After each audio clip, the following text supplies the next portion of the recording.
Time to cook na naman mga guys. Ayan, na-prepared ng ating lulutuin. Meron tayong dito, ayan o, sibuyas, bawang. Ayun, may tuyo guys. Tapos ayan yung mga lulutuin natin. Tapos tawagan natin ng piniritong tulingan. So, what's up? Ayan guys, nagprito na tayo ng sibuyas.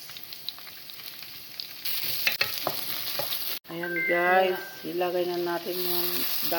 Ayo.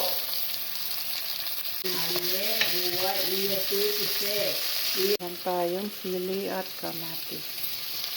Sili marada.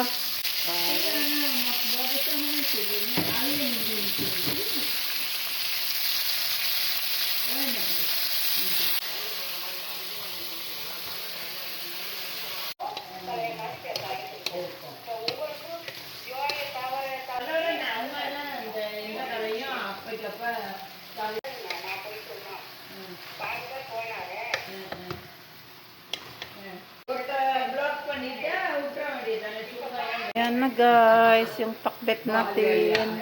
Sarap niyan. Almost luto na rin.